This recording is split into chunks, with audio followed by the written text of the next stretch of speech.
Pemeriksaan antenatal. Pertama, ucapkan salam, kemudian dengan sopan memperkenalkan diri dan menanyakan identitas ibu berupa nama, usia, alamat, pekerjaan, dan pendidikan. Kemudian tanyakan keluhan utama dan gali riwayat penyakit sekarang. Tanyakan riwayat kehamilan, grafida berapa, para berapa, dan abortus berapa. Kemudian tanyakan riwayat perkawinan dan sudah berapa lama menikah.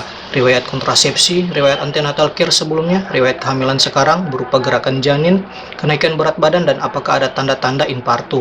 Kemudian menanyakan riwayat haid berupa hari pertama haid terakhir, riwayat penyakit ibu dan keluarga, riwayat berobat, riwayat persalinan, apakah pernah mengalami kesulitan dalam persalinan sebelumnya.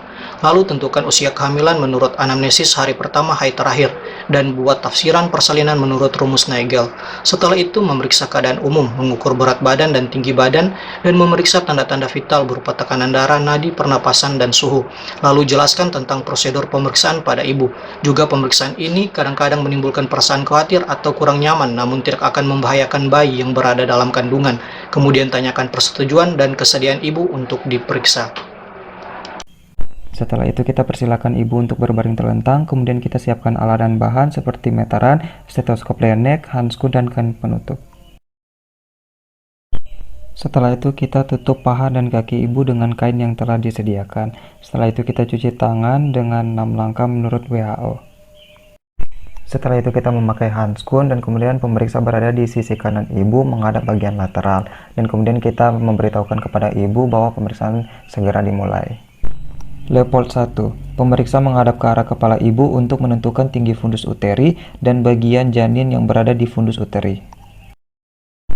Untuk menentukan fundus uteri dengan cara palpasi dengan salah satu tangan menentukan fundus sambil salah satu tangan memfiksasi pada daerah bawah fundus.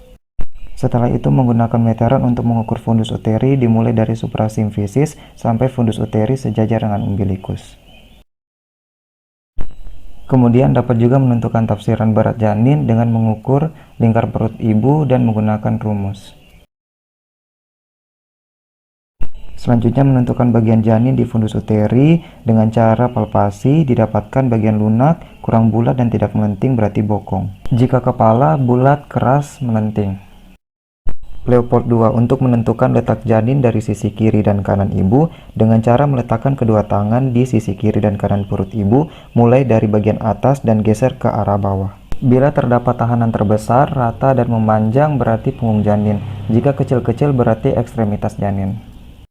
Leopold 3 untuk menentukan bagian terendah janin dan menentukan apakah bagian terendah janin sudah masuk pintu atas panggul dengan cara digoyang apakah masih melayang atau sudah terfiksir. Leopold 4 pemeriksa menghadap ke arah kaki ibu untuk menentukan seberapa jauh bagian terendah janin telah masuk pintu atas panggul.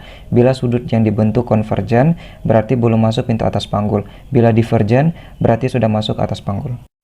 Setelah itu angkat kedua tangan dari dinding perut ibu, kemudian ambil stetoskop lenek dengan tangan kiri, kemudian tempelkan ujungnya pada dinding perut ibu yang sesuai dengan posisi punggung bayi.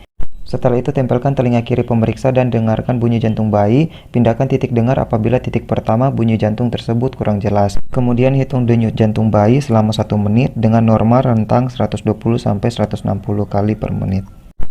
Setelah itu letakkan semua peralatan yang telah digunakan pada tempat semula. Lakukan pemeriksaan tambahan bila diperlukan seperti laboratorium dan USG. Kemudian memberitahukan kepada ibu bahwa pemeriksaan telah selesai. Angkat kain penutup dan rapikan kembali pakaian ibu. Setelah itu persilakan ibu untuk duduk kembali dan catat hasil pemeriksaan pada lembar yang telah tersedia di dalam status pasien. Setelah itu membuka handskun dan membuangnya ke tempat sampah medis. Dan kemudian kita mencuci tangan dengan 6 langkah menurut WHO. Setelah itu, jelaskan hasil pemeriksaan yang meliputi usia kehamilan, letak janin, memanjang melintang oblik, posisi janin, punggung kiri dan kanan, superior inferior, kemudian presentasi kepala, sungsang lintang ganda, kemudian kondisi janin sesuai dengan hasil pemeriksaan auskultasi. Kemudian jelaskan tentang rencana asuhan antenatal berkaitan dengan hasil penemuan tersebut.